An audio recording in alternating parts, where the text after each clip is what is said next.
Hey, hello everybody, and a special big hello to all of our fellow digital accordionists across the globe. This is Joe Natoli coming to you from the Ideas Digital Universe.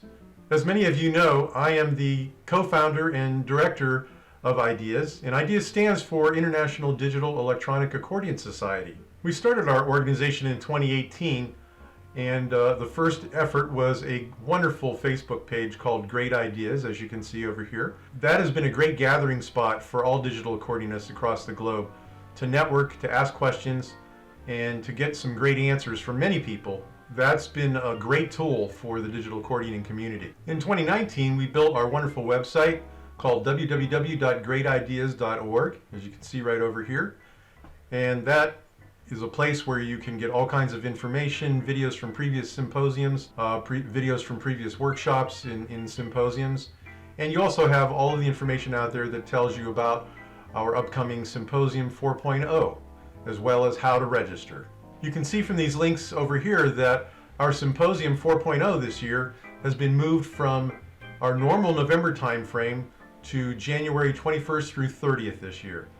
And also right below that is an indication of how you can register at this year's symposium. And you know, there's not really too much going on in the month of January anyway, so it's probably going to be a good thing to break the monotony of the snow and the ice cold weather of January with something really fun and interesting with this Symposium 4.0. You know, there's another little rumor going around that indicates that our symposium is only about Roland products, and nothing can be further from the truth. Because we premiered the Proxima digital accordion last year, this year we're going to really be focusing on the concerto digital accordion and the latest model coming from Paul Pasquale and his organization. Of course, we always have the Roland and the Bouguerie, but we've got plenty of persuasions of digital accordions from all over the globe. Also, just to give you a little bit of extra information about the symposium this year, we do workshops, extensive and detailed workshops on lots of different things. The symposium is all about everything digital. So we talk about digital peripheral like arrangers, the Ketron SD90, and also the Roland BK7M. We also talk about putting your music on tablets in electronic and digital format so that you never have to carry big binders of music around with you ever again. You can carry one light tablet and a pedal that advances the pages and you're set to go for good. And wouldn't that be great if you could just put all your music in one tiny lightweight tablet and never have to carry binders around with you again? On every digital accordion that is represented at our symposium, we talk about real orchestration and how to use your instrument optimally to get the best orchestration and the best sounds on your instrument and really thrill the audience with that kind of playing and that kind of orchestration. We're also going to be talking this year about a wireless pedal that is wonderful in terms of its ability to control orchestral voices, etc. in these instruments. The other thing that we'll be highlighting this year, as I indicated previously, is the concerto and the new DA300 model from Paul Pasquale's organization will be discussed at length, and we'll also be giving orchestration workshops, etc. So lots of great things happening at this year's symposium. But you know what, that's enough talk. Why don't I give you some examples of everything that happened at last year's symposium. We're the only group and organization that produces a symposium with as much content as we have last year. We had 103 hours of video recorded information from all the workshops, all of the concerts, all of the special events. Those were all recorded and available for registrants and attendees to reference throughout the year, and they're still referencing them now. So there's no other organization that produces that kind of content. So why don't I give you some examples and show you what it looks like.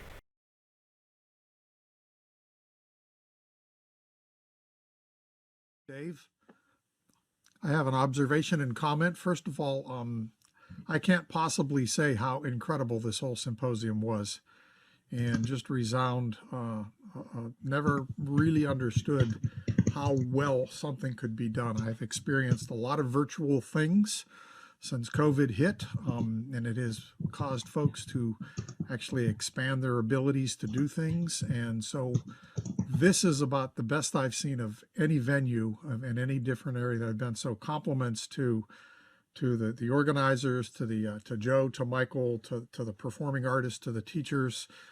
How this came together is still beyond words. And I've heard a lot of really good comments about potential ways to improve it. But just to exemplify how good I think this was, if you did absolutely nothing and simply repeated this, it would be just as outstanding the next time through. And I don't feel that I'm smart enough right now to actually give something that would say, hey, this could make it better. That's how good it was. So hats off. I take that back. Whatever you guys might have to do to enable Mr. Natoli to actually perform would make me really happy, because I am his biggest fan, and I truly did miss hearing him play live. So thanks again, everyone. It was really great. Thank you, Dave.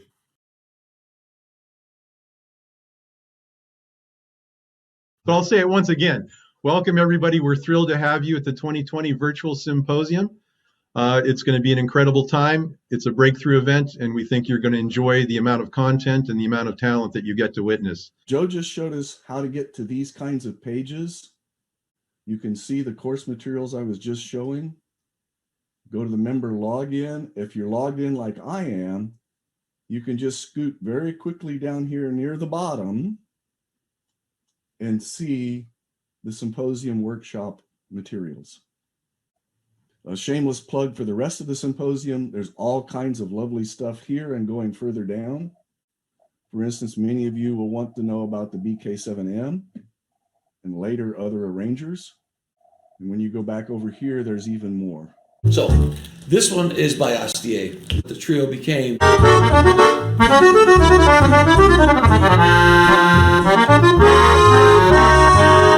it's a chromatic 2/5. E flat minor, A flat, D flat minor to G flat. So it fits in perfectly.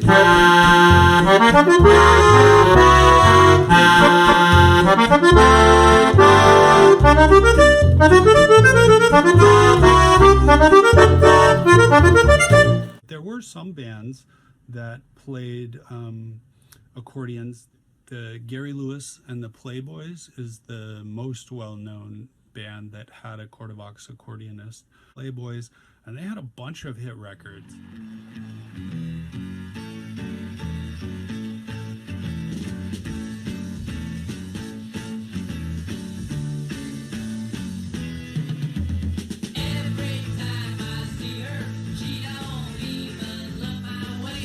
So when you get into the accordion, it's made up of rooms, about 10 or 12 rooms. That's the way I look at it, and that's the way I want you to look at it.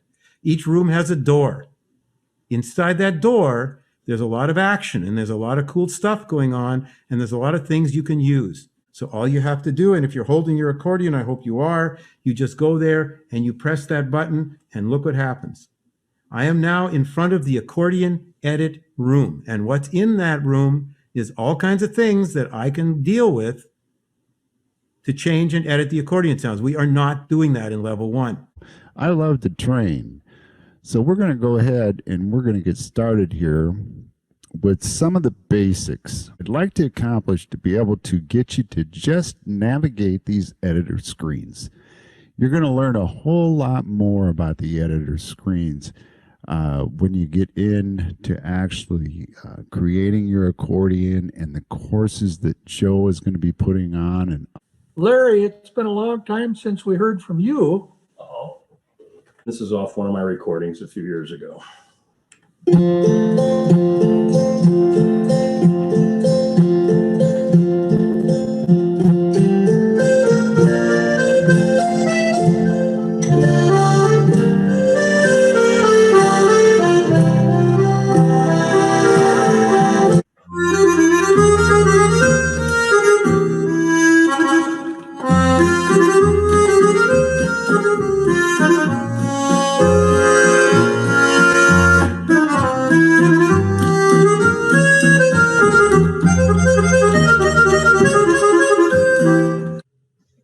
Hello, my name is Uwe Steger, and I wanted to show you a brand new chord system, a chord tone system. It's called Fly System, and it's very familiar to play if you play Stradella system. But not only that, it's very interesting to play a scale in legato, a third scale in legato. It's fantastic. Yeah, it works. And you have not the limitation of one octave. Yeah, if you play this in, you have a jump, yeah, and that's no limitation.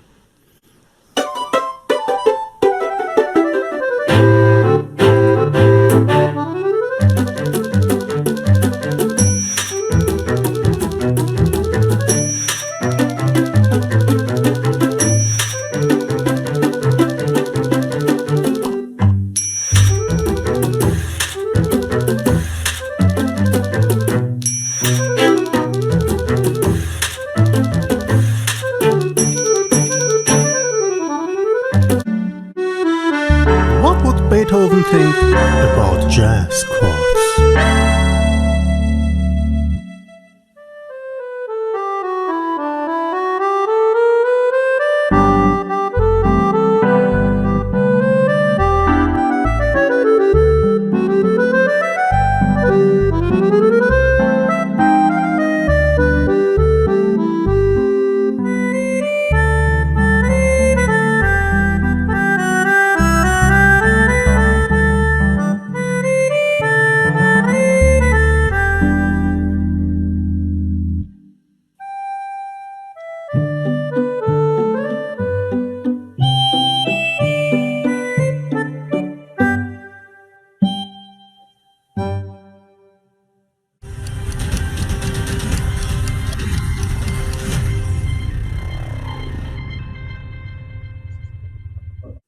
Welcome everybody. I am Marco Cinaglia. We are the Proxima team. It is a pleasure to introduce our company dedicated to research and development of digital accordion. In the same way, you can manage 5 footages in the bass and chord section in the left hand. We use the same concept for the free bass section, always in the left hand. You can manage 2 footages, 16 and 8. These 2 footages are independent parts. This means that you can assign each part a different reed or have the same reeds on both parts.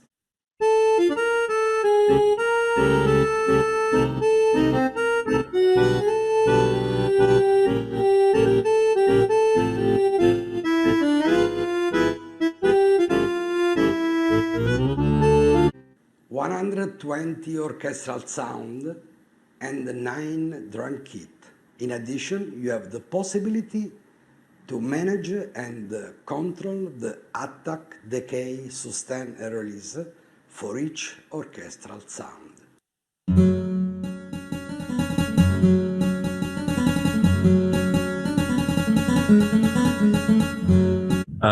John Young. Okay, Autumn Leaves. I play it in A minor, but do you call A minor number 1 or do you call it number 6? Is it the 6th chord or is it number 1? In that case, it'd be 1. Definitely, that would be 1. If I change this here back to da da da da da. And of course, the tune doesn't start. That's what's always funny.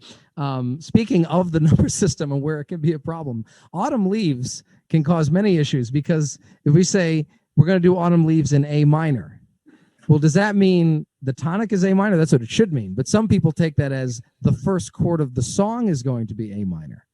But if the first chord of the song is A minor, then it's actually an E minor. And then if someone just says we're going to do Autumn Leaves in A, well, does that mean actually it's an F sharp minor? Yeah, exactly. Or is it A? So I have seen calling Autumn Leaves as simple as calling Autumn Leaves is. I've seen it cause hilarious little disasters. But yeah, A minor would be the one. So the first chord would be, it's going to be D minor, G7, C. But then when you go to C, you can call that 1. Because that's all a 2, 5, 1, 4, and then again 2, 5, 1 to A minor, D minor, 2, 5, 1, 4, 2, 5, 1. It's just you're going between the 1 of A minor and the 1 of C, but the tonic of the tune is still, of course, A minor. Have you ever pressed one of the foot pedals and it somehow turns 2 pages when you have it set to turn 1 page? We're gonna talk about that. Yeah, that can happen. That can definitely in happen. We're about to talk about that, actually. In fact, now that you brought it up, let's just go ahead and talk about it. So now that my pedal is connected, we're going to go back into our settings here. This is that 3 dots, top right, settings. And we are going to look at the pedal options. Touch and pedal settings. First thing is your pedal actions.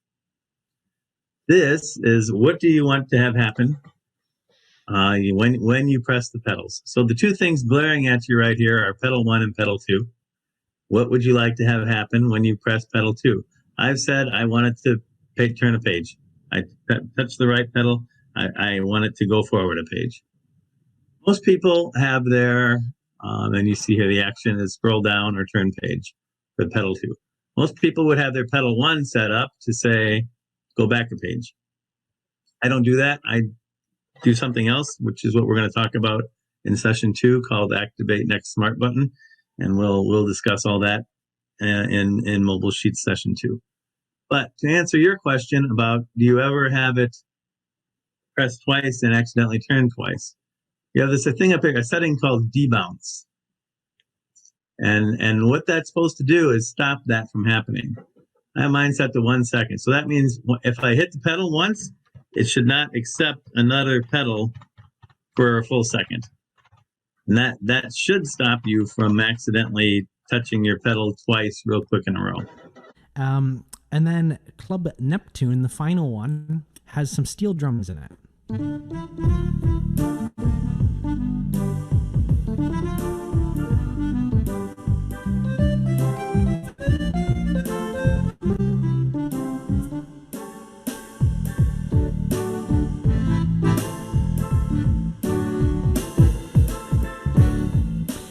So that gives you a little variety in your clubs. So on the first one, 007, which was this one, we've got trombones with a heavy distortion. Those are actually trombones, believe it or not, and a phasing distortion that's moving through them. And then there's the bass line. And if you just keep on E minor with the chord, you'll get that trombone with the moving phaser and guitar.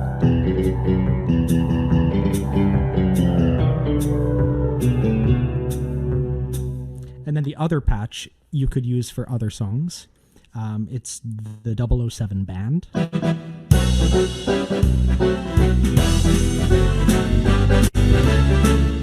It's accordion and a bunch of brass together. Just taking the timing of this delay sometimes is a very helpful thing during an arrangement. Let's look at this hectic final movement.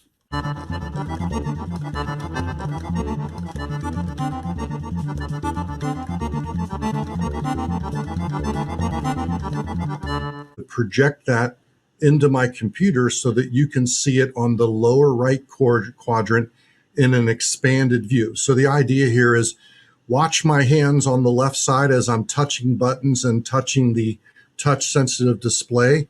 On the right side, you won't see my fingers, but you will see what's being touched and what's being selected. Let's go forward. Display changes and it's showing me a bunch of voices. And also notice that right here in this section, you're going to see different types of voices or instrument types. Currently, we're in the piano area. And so if I were to touch with my hand, my finger, the piano, again, it's showing me the next set of piano type instruments that are available. So let me bring it back to the beginning. Notice down here it says page 1 of 5. I can see 9 instruments. And if I touch piano again, I'm now looking at 2 of 5. And if I touch piano again, I see 3 of 5. An E flat, the ending is. I got to set up A flat. B flat. Right there. I try to make an elision.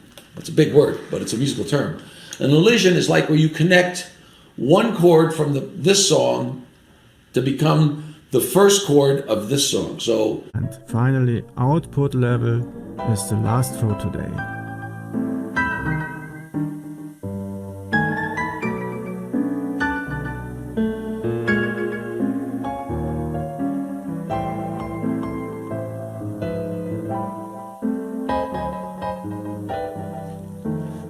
Yeah, I hope you had a lot of fun and information. My second session will cover the rest of the effects, and of course I have a lot of spinning ready.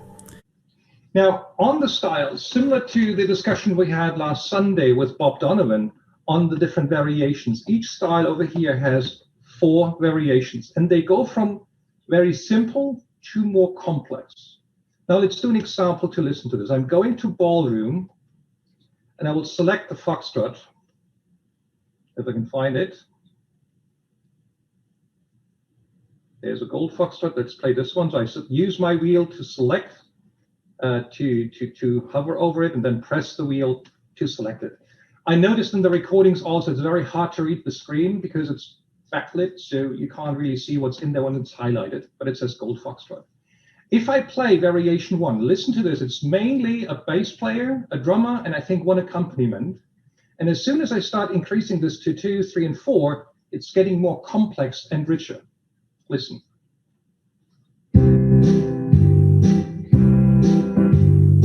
Bass, drums, not much more. If I go to variation 2, there's a guitar in the background.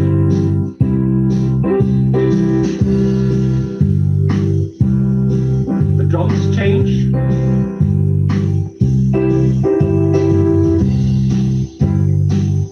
And there's a vibraphone in the background. So the more you go from 1 to 4, the more tensions you can build with a song. I'm just playing the intro and then go towards the end. So you can see, so I'm using intro 1 as a count in, and then it goes to variation 3.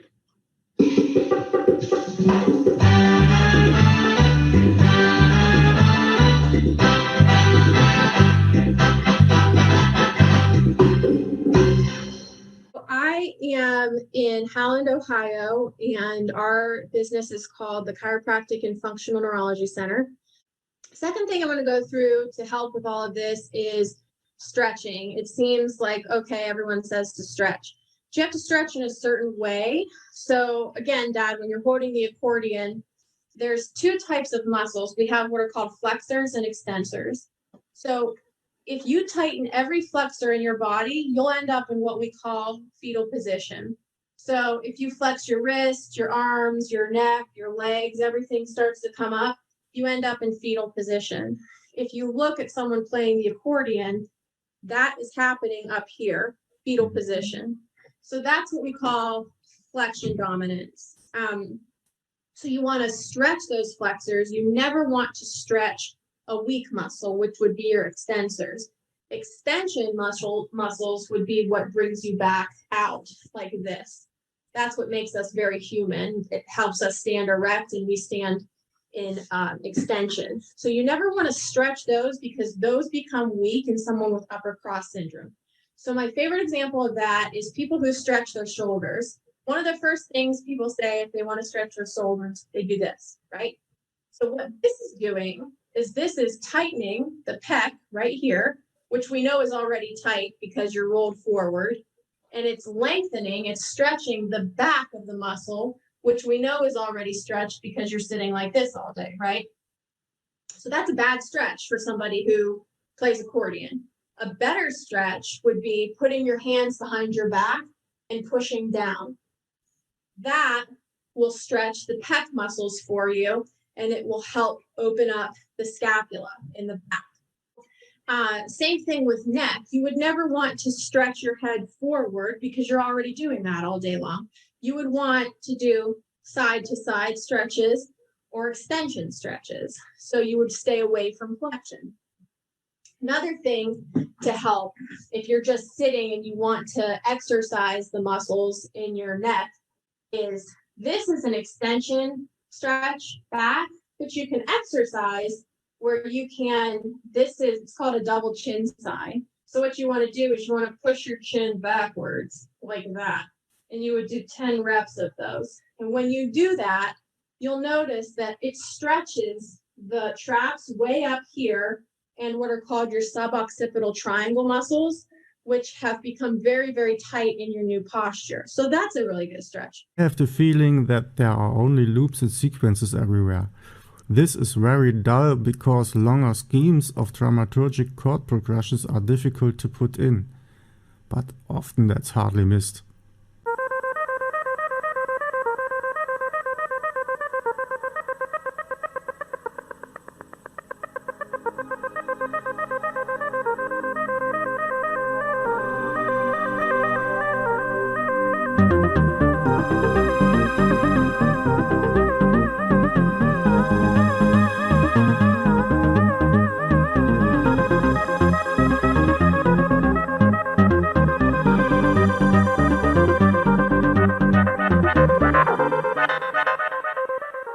But that is not less complicated than to play the trill itself.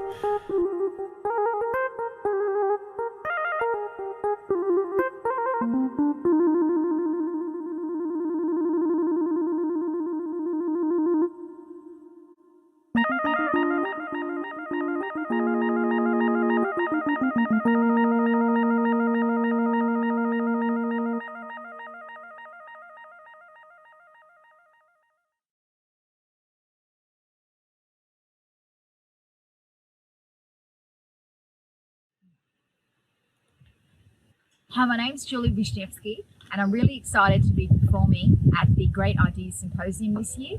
I prepared 3 numbers for you. My first piece is Putting on the Ritz, based on the arrangement by Oleg Bagshir.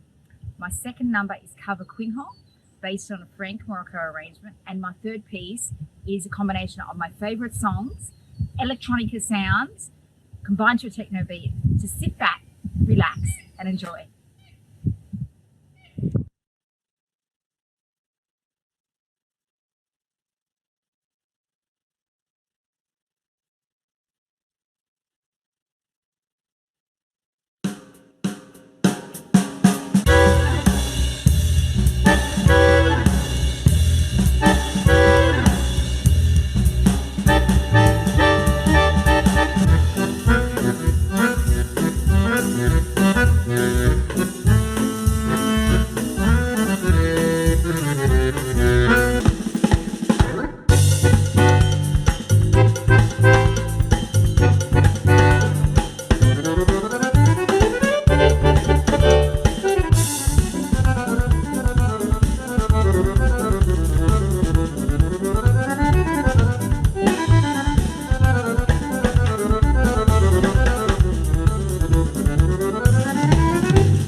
The thing that really struck me was the fact that for months, I know here in Michigan as well, we can't go to concerts. We can't go out to, I go to the university, usually go up there for concerts, or we go out to movies or other things. And here we are all together as a group, actually having the best concerts in the world. And actually, if that hadn't happened, our negative part of the COVID situation, we probably wouldn't have had this whole group all together in this kind of situation. So there's a good side to it as well. And this is a good side.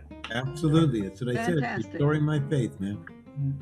We tried to make it as good as a live concert, but I think we exceeded our expectations in that. Oh, yeah. I think so. It's on recording now. We can look back at it and look at it again. And if you don't come this year, what you'll miss again, if you play digital accordion, you need to come to this symposium. Everybody that has ever come says the first 2 days were worth every penny of it. So that gives you a good idea of the level of satisfaction that we have with this symposium.